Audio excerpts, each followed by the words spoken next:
अस्सलामु अलैकुम वरहमतुल्लाहि वबरकातुहू। बिस्मिल्लाहिर्रहमानिर्रहीम। ला इलाहा इल्ला हुवा रब्बुल अर्शिल करीम। दूसरी जगह पर अल्लाह ने इरशाद फरमाया, इन्नहू तआला रब्बुल अर्शिल अज़ीम, वो रब है बहुत बड़े अर्श अज़ीम का। फिर इरशाद फरमाया, फ़इन तवल्लौ फ़क़ुल हस्बियल्लाह, अगर ये सब के सब मुँह फेर लें तो आप फरमाएं कि मेरे लिए अल्लाह ही काफ़ी है। ला इलाहा इल्ला हुवा अलैहि तवक्कलतु, उसके सिवा कोई भी इबादत के लायक नहीं, मैं उस पर तवक्कुल करता हूँ। वह रब्बुल अर्शिल अज़ीम, वो अर्श अज़ीम का रब है। फिर इरशाद फरमाया, वहुवल गफूरुल वदूद ज़ुल अर्शिल मजीद फ़आलुल लिमा युरीद, वो इज़्ज़त वाले अर्श वाला है। फिर इरशाद फरमाया, अल्लज़ीना यहमिलूनल अर्श व मन हौलहु युसब्बिहून बिहम्दि रब्बिहिम व युमिनून बिही व यस्तगफिरून लिल्लज़ीना आमनू। मेरे प्यारे दोस्तों, आज हमारा मौजू है अल्लाह रब्बुल इज़्ज़त का अर्श कितना बड़ा है, उसकी सिफ़ात क्या हैं। तो अर्श एक अजीम बुलंद नूरानी मखलूक है।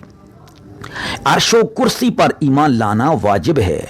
नूर मुहम्मदी सल्लल्लाहु अलैहि वसल्लम के बाद अर्श अल्लाह पाक की पहली तख्लीक है। अर्श कितना बड़ा है? अर्श तमाम मखलूकात में सबसे बड़ा है। कितना बड़ा है? देखें कि अल्लाह पाक ने उसे सातवें आसमान के ऊपर कायम किया हुआ है। अर्श जन्नत के ऊपर है। नबी रहमत शफ़ी उमम जनाब रिसालत मआब सल्लल्लाहु अलैहि वसल्लम ने फरमाया, जब अल्लाह करीम से मांगो तो जन्नतुल फिरदौस मांगो कि वो औसत बेहिश्त और आला जन्नत है और उसके ऊपर अर्श रहमान है और इसी से जन्नत की नहरें जारी होती हैं। सुभान अल्लाह, सुभान अल्लाह। ये सही बुखारी हदीस नंबर 7423 है। मेरे दोस्तों, जन्नत की छत अर्श है गोया। अर्श किस चीज़ पर बना है, इस बारे में मुख्तलिफ अकवाल हैं। बहरहाल अल्लाह रब्बुल इज़्ज़त का अर्श किस से बना है? किसी ने कहा कि ये याकूत से बना है, किसी ने कहा ज़मुर्द से बना है और किसी ने कहा कि ये नूर से बना है और किसी ने कहा कि इस बारे में बहस करना अब से है जब तक कि हमारे पास कोई ऐसा क़तई इल्म नहीं है। ये अल्लाह जानता है या अल्लाह के प्यारे रसूल सल्लल्लाहु अलैहि वसल्लम अल्लाह के बताए पर जानते हैं।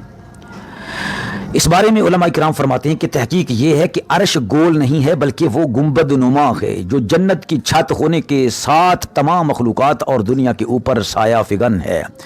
इसके 4 सतून हैं।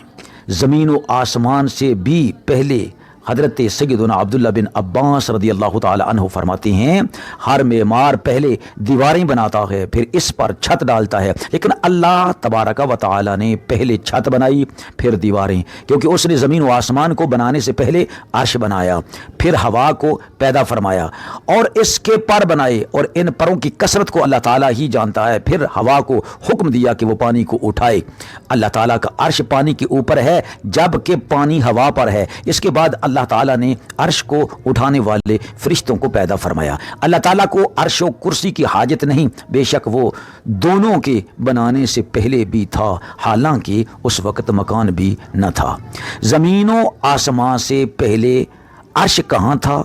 हमारे नबी अक़दस सल्लल्लाहु ताला अलैहि वसल्लम ने इरशाद फरमाया, अल्लाह पाक ने ज़मीन और आसमान पैदा करने से 50,000 साल पहले ही मखलूक की तकदीर लिख दी थी। उस वक्त अल्लाह करीम का अर्श पानी पर था। ये हदीस मुस्लिम की है और हदीस नंबर है 6748। इसी तरह मेरे अजीज़ दोस्तों, हामिलीन अर्श, वो फरिश्ते जिन्होंने अर्श को उठा रखा है, वो अभी अभी 4 हैं और जब क़यामत कायम होगी तो अल्लाह पाक मज़ीद 4 फरिश्तों से उनकी मदद फरमाएगा। चुनांचे अल्लाह ताला कुरान पाक में इरशाद फरमाता है, व यहमिलु अर्श रब्बिका फौक़हुम यौमइज़िन समानिया, कि उस दिन 8 फरिश्ते अल्लाह रब्बुल इज़्ज़त के अर्श को उठाएंगे। अज़ीज़ान गिरामी क़दर, अल्लाह रब्बुल इज़्ज़त का अर्श इतना बड़ा है, آپ جانیں کہ یہ ساتوں زمین و آسمان اللہ کی کرسی مبارک کے سامنے ایسے ہیں جیسے ایک انگوٹھی صحرا کے اندر پھینک دی جائے، اور پھر اللہ کے عرش کے سامنے اللہ کی کرسی اتنی چھوٹی ہے اور اللہ کا عرش اتنا بڑا ہے جس طرح کہ کسی صحرا کے اندر ایک انگوٹھی کو پھینک دیا جائے۔ حدیث مبارکہ اس بارے میں بہت زیادہ ہیں، نبی پاک صلی اللہ علیہ وسلم کی احادیث مبارکہ عرش کے بارے میں۔ عرش کیوں ہلتا ہے اس کے بارے میں ذرا روشنی ڈالتے ہیں کہ احادیث مبارکہ میں کئی ایسے اعمال ذکر کیے گئے ہیں جن سے اللہ پاک کا عرش ہلنے لگتا ہے۔ چنانچہ حضور نبی کریم صلی اللہ علیہ وآلہ وسلم کے دو فرامین ملاحظہ کیجئے۔ جب فاسق کی مدح تعریف کی جاتی ہے، فاسق کی تعریف کی جاتی ہے، تو اس وقت بھی عرش ہلتا ہے، رب تعالی غضب فرماتا ہے اور عرش الہی جنبش کرنے لگتا ہے۔